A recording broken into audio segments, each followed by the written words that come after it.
Welcome back to سیاسی شطرنج. Discuss کریں گے اب لیگل سسٹم کو, نظام عدل کو. ہم یقیناً جانتے ہیں کہ نظام عدل کے اندر 22 لاکھ کے قریب کیسز پینڈنگ پڑے ہوئے ہیں. پاکستانی دھکے کھاتے ہیں انصاف کے لیے, اور ایک ریگولر سی بات ہے, اگر آپ کو عدالتوں سے انصاف چاہیے تو آپ کے پاس پیسہ جیب میں بہت سارا ہونا چاہیے اور 10-20 سال کا وقت بھی ہونا چاہیے تاکہ آپ انصاف حاصل کر سکیں. غریب آدمی کے لیے قانون کچھ اور ہے, رئیس کے لیے قانون کچھ اور ہے, اور یہ ہمارے لا میکرز, لیجسلیٹر, مقننہ فلور آف دا ہاؤس پر اعتراف کر چکے ہیں. میں کیا اس پر بات کروں, لیکن یقیناً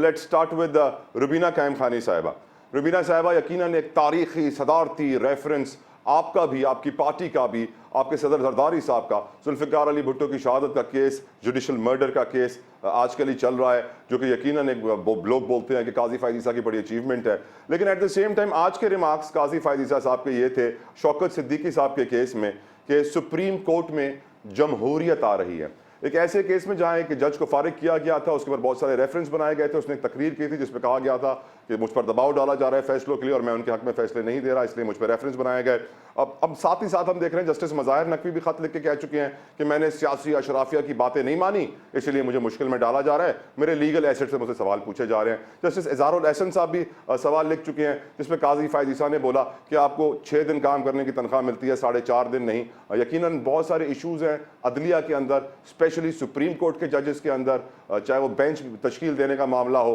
یا پھر کوئی اور. ایسے میں ہم انصاف کے طلبگار ہیں اور ہم پاکستانی توقع کر رہے ہیں اس نظام عدل سے. آپ کی کوئی توقع ہے اس نظام عدل سے؟ دیکھیں, بالکل میں یہ کہوں گی کہ پاکستان پیپلز پارٹی تو سب سے زیادہ جو ہے وہ وکٹم رہی ہے, اور خاص طور پر شہید ذوالفقار علی بھٹو کو جب سے جو ہے وہ ان کا جوڈیشل مرڈر ہوا, اور ہم تو یہی دیکھتے ہیں کہ انصاف جس طرح سے, اگر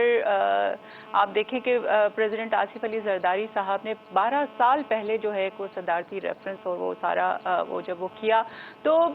اس کے باوجود آج جو ہے اس کی سنوائی ہو رہی ہے. تو ایک عام آدمی, میں یہ کہوں گی کہ جو کسی بھی ملک کے لیے, دیکھیں کوئی بھی اگر جو ترقی یافتہ ممالک ہیں ان میں عدالتوں کا, اور اسپیشلی جو میرے پر جلتے ہیں, ظاہر سی بات ہے کہ کہیں گستاخی نہ ہو جائے, لیکن میں یہ کہوں گی کہ جب آپ کے ملک کا نظام دیکھنا ہو تو وہاں سب سے پہلے عدالتوں کا نظام دیکھنا ہوتا ہے کہ انصاف کتنا جو ہے وہ جلدی فراہم ہو رہا ہے عام عوام کو. جب عام عوام کو سب انصاف ملتا ہے تو وہ ملک جو ہے وہ ترقی بھی کرتے ہیں. اور آپ دیکھ لیں کہ آپ یہ کہہ رہے ہیں کہ مجھے نہیں سمجھ آتا کہ کن لوگوں کو جو ہے وہ انصاف جلدی مل جاتا ہے.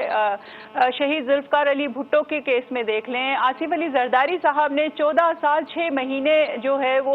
جیل کاٹی, اور پھر 18 سال تک جو ہے ان کے کیسز چلے. تو میں یہ کہوں گی کہ دیکھیں, اگر آپ نے اپنے ملک کا سسٹم اگر ٹھیک کرنا ہے تو آپ نے اپنی عدلیہ کا جو ہے وہ سسٹم ٹھیک کرنا ہوگا. 2008 میں آپ نے دیکھا ہوگا کہ پاکستان پیپلز پارٹی نے, جب افتخار چودھری صاحب جو ہے وہ چیف جسٹس تھے اور ایک جو ہے وہ مشرف دور میں ان کو پابند کر دیا گیا تھا اپنے گھر تک, اور پھر ہم نے جو ہے وہ جھنڈا لہرایا عدالت پہ کہ مطلب ان کو بحال کروایا عدالتوں کو. تو یہ ہماری ایک اسٹرگل ہے, کیونکہ ہم بلیو کرتے ہیں کہ جب تک عدالتوں کو آزاد نہیں کیا جائے گا, جب تک ان کو جو ہے وہ سسٹم میں فریلی انصاف اور ان کے جو فیصلوں کو نہیں کرنے دیا جائے گا, تو اس ملک میں سسٹم صحیح سے نہیں چل سکتا. تو یہ پاکستان پیپلز پارٹی کا یہ بلیو ہے کہ ہم جو ہے وہ چاہتے ہیں کہ جہاں پر کوئی بھی اگر ایز اے پارٹی یا as a worker, as a عوام جو ہے وہ فیصلے جو ہے انصاف جو ہے وہ مہیا ہونا چاہیے گراؤنڈ لیول پہ. جو ہے میں دیکھ رہی ہوتی ہوں اتنے لوگ جو ہے وہ انصاف کے لیے ترس رہے ہوتے ہیں,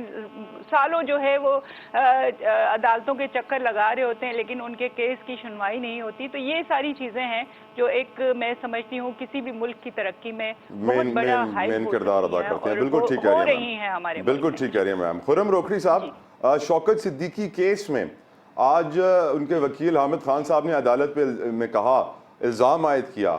سابق D G I S I general Faiz کے اوپر کہ وہ اثر ڈالنا چاہ رہے تھے, کیسز پہ اپنے مرضی کے فیصلے کروانا چاہ رہے تھے, جس کے اوپر آنریبل جج نے کہا کہ کہنے سے بات نہیں بنے گی, آپ ان کو فریق بنانے کے لیے درخواست دائر کریں. تو حامد خان نے کہا ہم کل درخواست دائر کر دیں گے. کیا آپ کو لگتا ہے وہ درخواست دائر کر دیں گے؟ رات میں ان کا موڈ بدل تو نہیں جائے گا؟ اور اگر جنرل فیض فریق بنتے ہیں تو اس کا امپیکٹ کیا دیکھ رہے ہیں خرم روکھڑی صاحب؟ دیکھیں میں آئی ڈونٹ نو وہ کیا کریں گے کیا اور ان کو کیا کرنا چاہیے،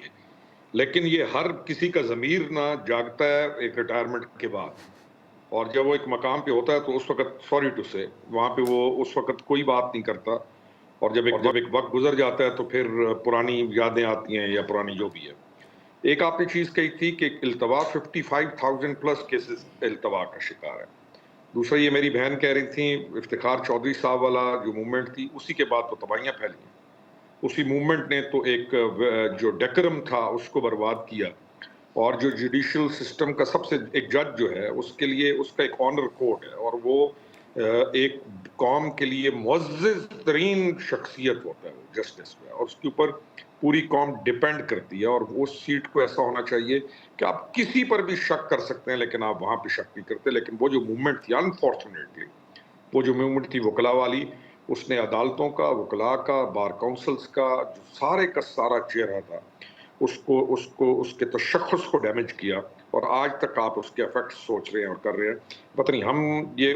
اپنی زندگیوں میں اپنے اور بہت چیزیں، نہیں تو ہم بھی جاتے اور فریق بنتے اور کہتے کہ یہ بہت ساری چیزیں نہیں ہونی چاہیے تھیں۔ This is one thing. Second is ہمیں ہر جگہ پر ریفارمز کی ضرورت ہے، جوڈیشل ریفارمز کی ہمیں ضرورت ہے، بیوروکریسی میں ہمیں ضرورت ہے، اس طرح پولیٹیکل پارٹیز میں ریفارمز کی ضرورت ہے۔ تو let's hope for the better Pakistan. اور جو اہم ترین چیز ہے، جو معاشی طور پر آپ کے ساتھ ایگریمنٹس ہو رہے ہیں، اور جیسے ہم نے جنگوں میں اپنی جغرافیکل لوکیشن کی وجہ سے ہماری مجبوری تھی کہ ہم ان جنگوں کا شکار ہو جاتے تھے، جو افغانستان میں چاہے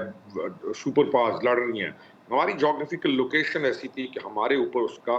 ڈسٹ آتا ہی آتا تھا۔ اب ترقی کا جو ایک راستہ نظر آ رہا ہے جس کے اندر بہت سارے ممالک شامل ہیں، China and all that, again ہماری جغرافیکل لوکیشن ایسی ہے جو ہمیں بہت فائدہ دے رہی ہے۔ اب اس کا فائدہ کیسے اٹھانا ہے، یہ ججز صاحبان نے بھی سوچنا ہے، یہ اس ملک کے تمام بڑوں نے سوچ رہے ہیں، اور آپ کو ایک چانس مل رہا ہے، پولیٹیکل پارٹیز نے بھی سوچنا ہے، ہم سب نے سوچنا ہے کہ اس ٹائم پہ جو آپ کو اگین آپ کی جغرافیکل لوکیشن کا فائدہ پہنچ سکتا ہے، ہم سارے پرو پاکستان ہو کے اس فائدے کو سمیٹنے کی کوشش کریں تاکہ ہم لوگوں کو ریلیف دے سکیں۔ سر آپ اپنے بیوی بچوں کو خرم ریلیف صاحب سارے دے رہے ہیں۔ خرم صاحب آپ وہ کام کرنے کو کہہ رہے ہیں جو ہم نے 75 سالوں میں نہیں کیا، اب کیسے کر لیں گے؟ نہیں، ٹائم ابھی آیا آپ کا۔ اگر میں کہوں نا کہ ہر چیز آپ کے پاس ٹائم ابھی آ رہا ہے، آپ کو پہلے یہ ٹائم ویسے چلے میں کہوں اللہ تعالیٰ میں توفیق عطا فرمائے کہ ہم اس ٹائم کا بھرپور فائدہ اٹھا سکیں، کیونکہ میرے لیے بہت سرپرائزنگ ہے سر کہ کیسے یہ کام کریں گے۔ وورا صاحب، اب جس طرح آنریبل ججز ایک دوسرے کے فون نہیں اٹھا رہے، خط و خطابت میں گفتگو ہو رہی ہے، چیف جسٹس قاضی اعجاز الحسن کو یاد دلا رہے ہیں کہ آپ کو 6 دن کی تنخواہ ملتی ہے، آپ 4.5 دن میں گھر چلے گئے، لاہور چلے گئے، مظاہر نقوی بتا رہے ہیں میرے پر پریشر ڈالا جاتا تھا۔ آج شوکت صدیقی کا کیس کہہ رہے ہیں عدالت میں کھڑے ہو کے مجھ پہ پریشر ڈال کے اپنے فیصلے بنوائے جاتے تھے، میں نہیں مانا، مجھے نکال دیا، مجھ پہ کیسز بنا دیے۔ اب ایسی خبریں سننے کے بعد میرا اعتماد نظام عدل پہ تہس نہس ہو جاتا ہے۔ ارشد صاحب آپ کا بچتا ہے؟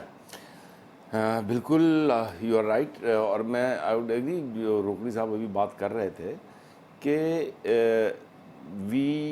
ہم سب بات کرتے ہیں پولیٹیکل پارٹیز کے ریفارمز کی، yes definitely it is needed,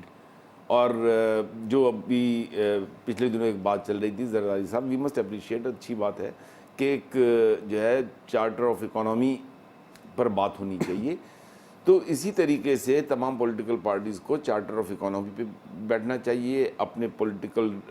charter of reforms, یہ بنے گا سر، دس از دی رائٹ ٹرمینالوجی۔ تو whether it is economical, weather is electoral reform, education, political sense کی جو باؤنڈریز ہیں وہ ہونی چاہیے، آپ کو اپنی لینگویجز کی، اور مطلب یہ کہ ایک similarly there should be the reforms in judiciary. دیکھیں یہ جو چیزیں ہیں، جو چیزیں سر ٹرانسپیرنسی کی رپورٹ کے مطابق پاکستان میں تیسرا ادارہ جس میں سب سے زیادہ کرپشن ہے وہ عدلیہ ہے۔ بہرحال اب آپ کے سامنے ہے، یہ ریفارمز کون لائے گا، کیسے لائیں گے؟ عام آدمی یہ ریفارمز تو یہ خود ہی لائیں گے نا،